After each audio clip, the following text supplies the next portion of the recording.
is better at Parker's Kitchen. Our chicken tenders are so much bigger than our competition, it's not even close. See for yourself at Parker's Kitchen. Live from Augusta, you're watching News 12 at 6 o'clock. Augusta's budget is $11 million over where leaders want it to be. Good evening and thanks for joining us. I'm Will Rio. Between federal cuts and what leaders are calling a bad year for insurance, next year's budget will have to slim down quite a bit. Here's Sydney Hood joins us live in studio breaking down what city leaders want to do and how taxpayers might have to help make up the difference. Sydney. Well, first, let's start with one option many are concerned about, and that's whether property taxes will go up.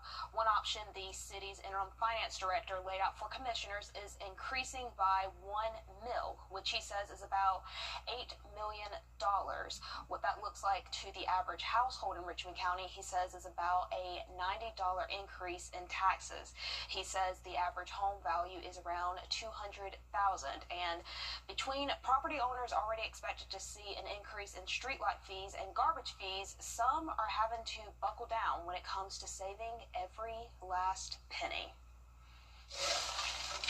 Running a business means balancing every penny. I understand my costs rise up. So naturally, as my costs rise up, I have to pass the cost down to my customers to keep myself afloat. Brig Westmoreland spends his days making something simple and sweet. I do this every day. So he knows that even the sweetest things come with tough decisions. It's just very challenging. And that's just the times, you know. I just pray that we can all come to a better solution with things and we grow together as a community, especially in Richmond County, because I want to see it grow. There's the saying, when life gives you lemons, you make lemonade. The question Augusta leaders have to answer now is, what do you do when you have an $11 million shortfall? One option, they say, could be raising property taxes. You know, raising our taxes, it's just tough. Our wages are not being raised. I'm out here on the corner selling lemonade, trying to make it, you know, and it's tough, but we strong. And, you know, everything happens upon the Lord's will, so we keep going. Whether you are running a lemonade stand or a county, every decision comes with a cost. I'm trusting in my commissioners to do their job, and I believe in them.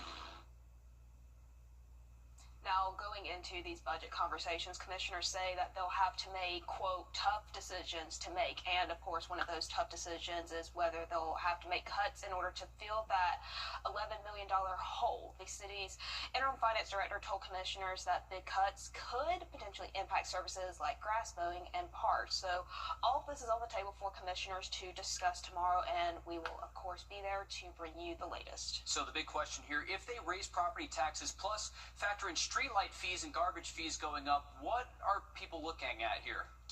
Well, there's a lot to break down here when it comes to that. Starting with the garbage fees, commissioners approved increasing that by $54 a year. With streetlight fees for some property owners, this will be the first time that they get a bill. For those who haven't been billed before, you'll pay $45 for residential properties, a $10 increase, and then for commercial, $188.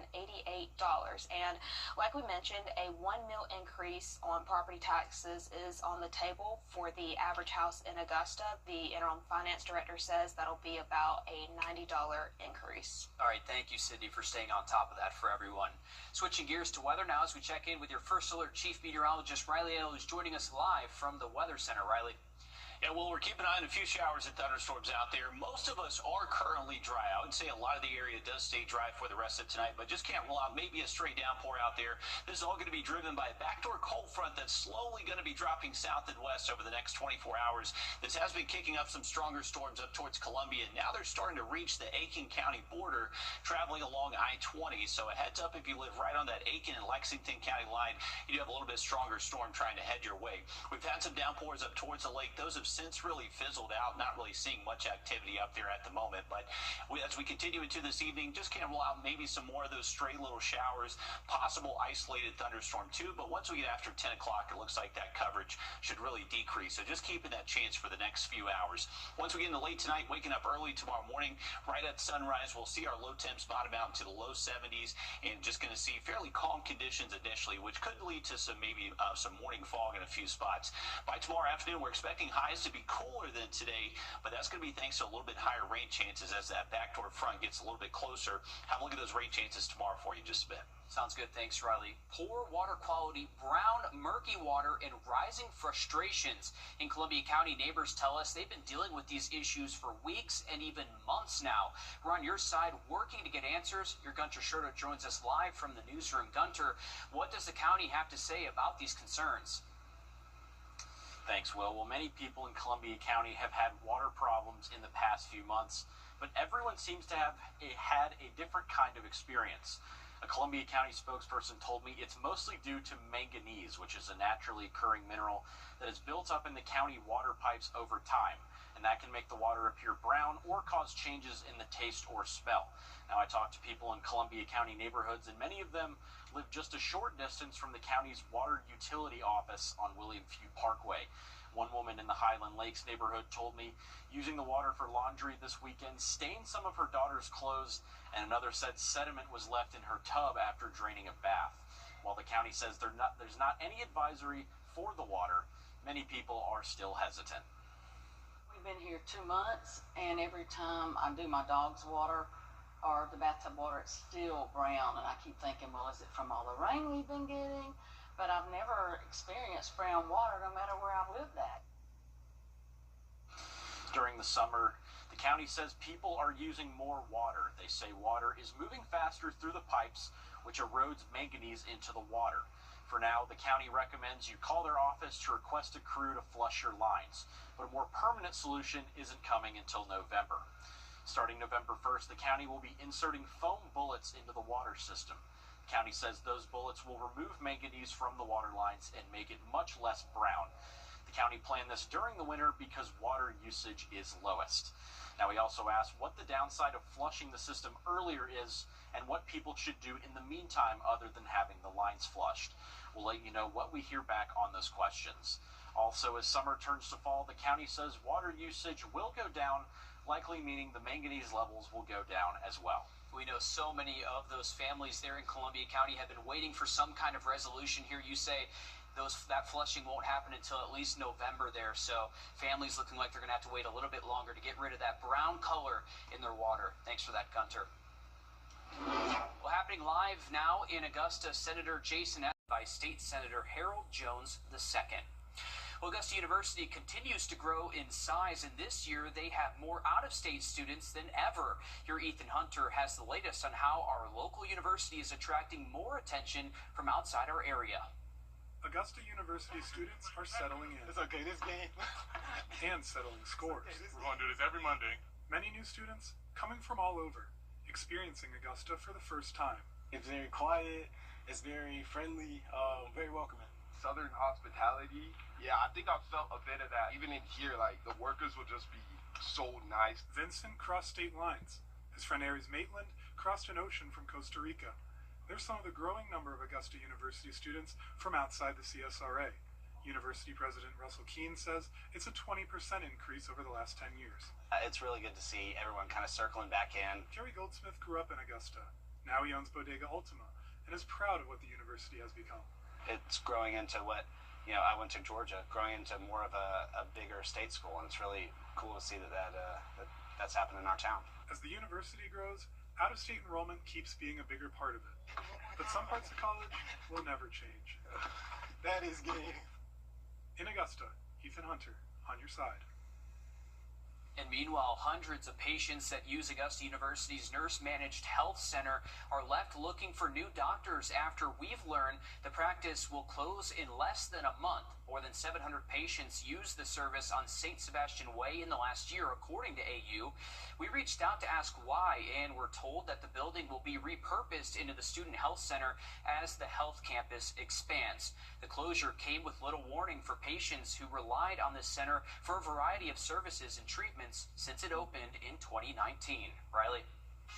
Well, we're starting to bring back some better storm chances starting tomorrow before a little bit of a drier period through the middle of the week, but more storms late into the week. Much more on this forecast coming up. In celebrating turning a century-old in style. Still ahead, one Harlem man's secret for a long life and why his most cherished present came from his daughter's brave decision. Time and 10, brought to you by your First Alert weather team. This is not you. It's not me. Real people, real problems, real life solutions. Investigate TV Plus. Labor Day savings are going at Ashley. Now, your First Alert weather with Chief Meteorologist Riley Hale. All right, folks, a live look outside of our studios. What I'm looking at is take a look at this thunderstorm cloud. It actually has a good anvil on it, so rising air inside that thunderstorm has hit a stable air, and now air's starting to spread out and give that anvil look. So that's actually a little bit stronger storm that's getting close towards the Aiken County line. That is moving out in the Midlands and dropping, basically falling along I-20 here. So this is right at the Lexington and Aiken County line right there, and starting to produce some heavy rain and also some good bit of lightning, too. So if you're starting to hear some thunder there in northern Aiken County, just make sure you're staying inside. We've had some storms around the lake, but those have since just fizzled out to a few showers out there. But the potential is going to be there for maybe a stray shower downpour through this evening, early tonight after midnight. Not expecting much action, though. And I would say if you live south of I-20, there's not necessarily a whole lot of rain out there for us, unless you live in Aiken County, as that storm does move in from the northeast. Tomorrow morning, we're expecting dry weather. As we head later into the afternoon, that backdoor cold front is now getting a little bit closer. That should be our lifting mechanism to help pop up these showers and storms late into the day. The potential is going to be there for some heavy rain, some lightning at times. So just make sure you are staying weather aware out there later into our Tuesday afternoon. Once we get to Wednesday, that front's a little bit further south and still cannot rule out maybe a stray downpour out there Wednesday afternoon. But you can see the coverage of rain much less on Wednesday. So a little bit drier. We'll keep that 20% though heading into our Wednesday afternoon. Once we get later into the week, we're expecting better rain chances to return by Friday and Saturday. And that will actually bring a little bit better chance for possibly a low flood risk. We'll call it marginal at the moment, but something we'll keep an eye on for the rest of the week. Highs near 90 through Thursday, but dropping below average as we head towards Friday and the weekend. Sounds good. Thanks, Riley. Celebrating a century in style. Over the weekend, Joe Shanks turned 100 years old, and his family threw him a party. But the best gift of all wasn't something you can wrap with a bow. Your Meredith Anderson takes us to the birthday bash. This is my granddad's 100th birthday. And this is his family. Some of them, they still coming in. When you have 13 children and grandkids and great-grands, I cannot tell you, daughter. I honestly, God, I don't know. It's so many of them. Your family is bigger than big. It's a lot of them. Y'all better come to the bash. So the party for Joe Shanks had to be bigger than big. And not just for the generations upon generations.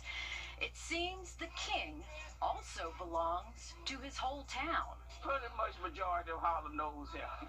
From his birthday throne, he soaked it all in.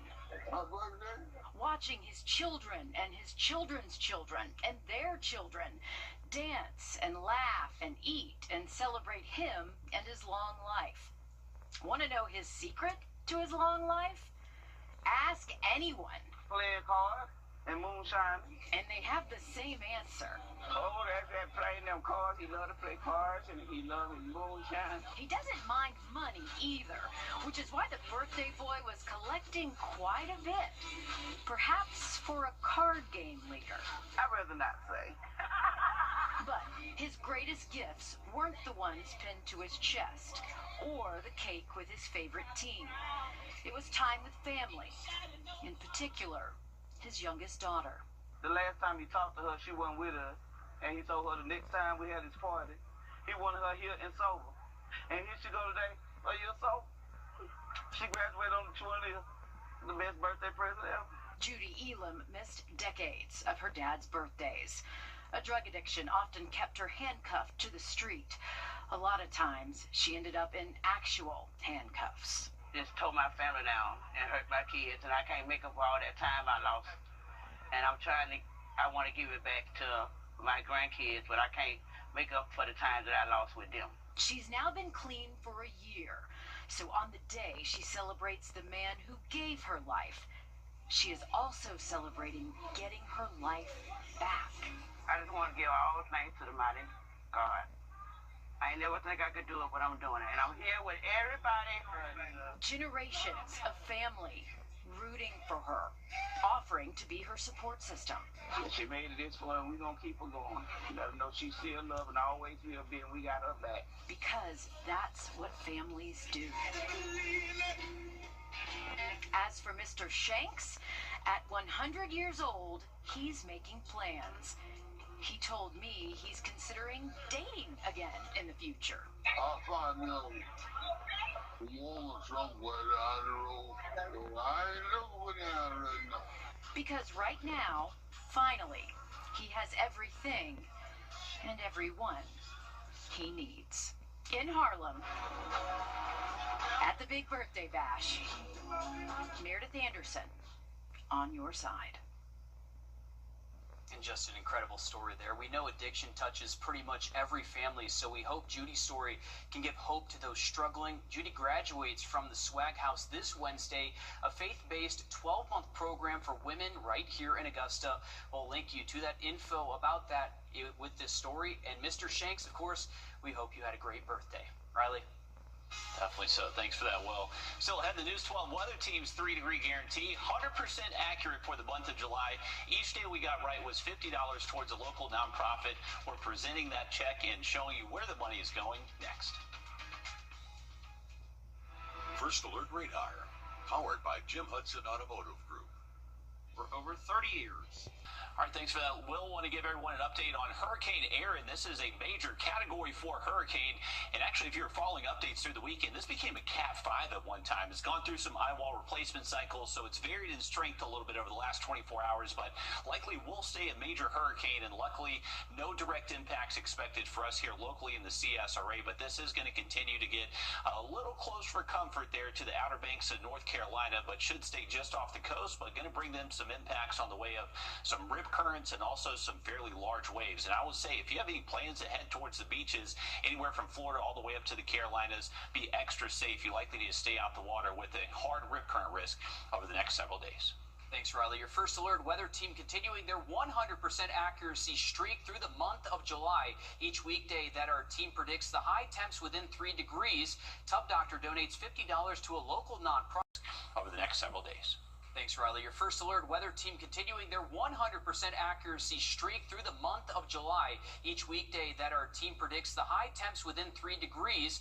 Tub Doctor donates $50 to a local nonprofit. This month, our accurate forecasts mean we donated $1,000 to Camp Rainbow. We are back with our 3-degree guarantee. For the month of July, we were 100% accurate for the second month in a row.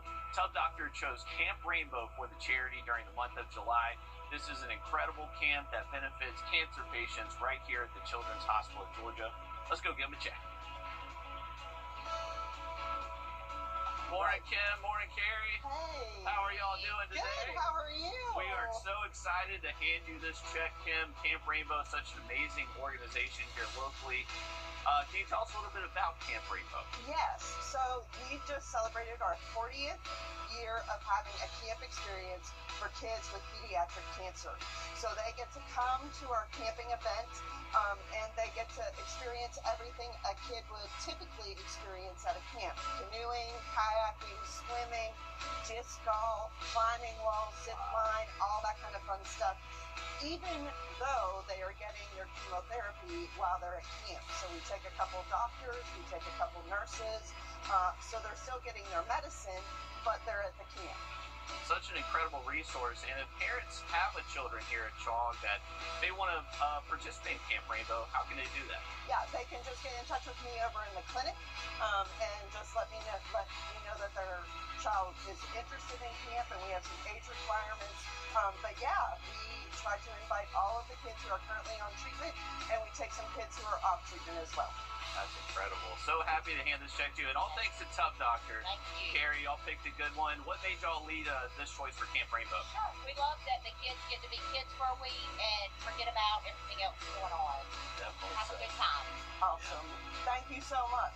Thank you. And thank you, Riley, for doing great with predicting the weather. Yeah. Hey, 100% accurate for the month of Yeah, July. awesome. So we're excited about that. Thank you. Well, thank you, Kim. Thank you, Carrie. And really happy to have another great local charity here on the 3 Degree Guarantee. Great time out there with Kim and Carrie. And this, for today, for our 3 Degree Guarantee, our forecast 95, actual high 93. So we have $50 more heading towards the Drew Passmore Battle One Foundation. That's our charity for the month of August. Another quick look at the forecast coming up.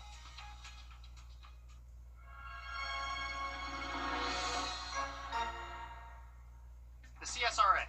It's where we were born, where we live, where we work, where we're raising our families. It's our home. That's why the people of the CSRA count on us after an accident. Injured? Call me, the Augusta guy, 706-724-7224. Hi, Suzanne Lily Honey Michael here with Hardwick Wars and More. My husband Greg and I continue to hear about concerns about price increases, but we want to let you know we have always been focused on American-made products. We have the largest selection of flooring and lighting, and our commitment to you is to provide you with the best pricing, products, and workmanship. So come see where our company is the company that friends recommend. Hardwood Floors and More. So much more in store for you. Thinking about an upgrade? Now's the perfect time. At Queen City Home Store, trade in your old appliance and get $50 back. Plus, enjoy free haul away and free delivery on select items $5.99 and up. Get paid to upgrade. And with in-stock inventory, nobody gets it to you faster. Only at Queen City Home Store, your whole home destination. Shop in-store or online at queencityonline.com. Welcome to Fresh Take, where... Hey Green Jackets fans, when you're at the plate, there's nothing worse than striking out without ever swinging. You gotta make the most of your chances. And after a car accident, you can't just sit back, let life throw heaters at you, and do nothing. Call Austin Jackson, the official injury lawyers of the Augusta Green Jackets. All right, it's Monday, which means we can't forget the brag board. Take a look at this big old bass caught by CJ Coe. This is actually at Lake Bury. He caught this.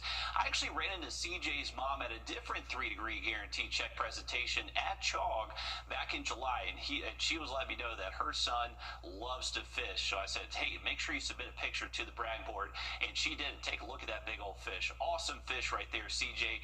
Thank you for sending that in. If you want to see yourself on the brag board, you can scan that flow code on the right part of your screen and submit those pictures very easily on our website.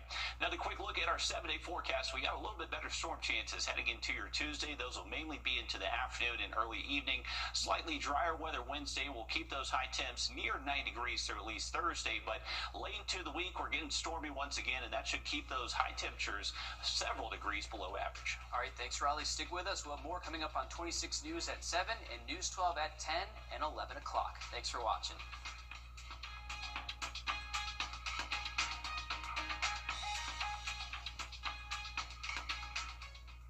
America, this is what you're about. Need each other. To hear the story. Let it hit it.